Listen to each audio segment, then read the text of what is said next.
अनघाच्या वाढदिवसानिमित्त अनघावर आज मी कविता केली आहे, तीच तुमच्यासमोर सादर करते. टपोऱ्या डोळ्यांची, गोबऱ्या गालांची, गोरी पान माझी छोटी परी माझ्या आयुष्यात आली आणि मला आई बनवून गेली.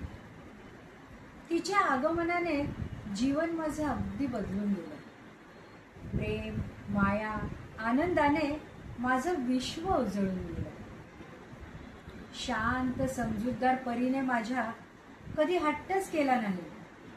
शहाणपणाचं लेणं जणू जन्मताच लिहून आली.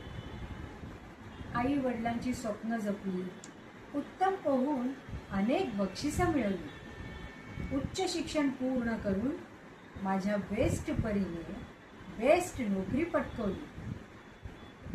लग्न करून संसार थाटला, नव्या नात्यांना प्रेमाने जपलं. गोंडस बाळाची आई झाली, संसार रूपी रथात आनंदाने एकरूप झाली. भावाच्या प्रत्येक पावलावर खंबीरपणे साथ दिली. संपूर्ण कुटुंबासाठी विश्वासाची सावली झाली. निराशेचे क्षण जेव्हा आले, मी पूर्णपणे खचून गेले. घासातला घास भरवून तीच माझा भक्कम आधार झाली. सगळ्यांची काळजी घेत घेत कुटुंबाचा आधारस्तंभ झाली. सगळ्यांची काळजी घेत घेत कुटुंबाचा आधारस्तंभ झाली. कधी माझी भक्कम डाळ बनली मलाच कळलं नाही.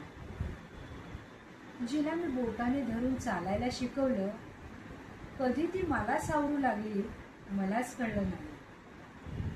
माझी परी, माझी लेक, माझा अभिमान, माझी शक्ती नकळत कधी माझी आई झाली मलाच कळलं नाही. आज देवाकडे एवढीच प्रार्थना, तुझ्या चेहऱ्यावरचं हास्य असंच कायम फुलत राहो. तुझ्या प्रत्येक स्वप्नाला नवी भरारी मिळो आणि तुझ्या आयुष्यात सुख, समाधान, प्रेम आणि यश सदैव नांदो. वाढदिवसाच्या खूप खूप शुभेच्छा. तू आमचा अभिमान आहेस आणि कायम राहशील. थँक्यू.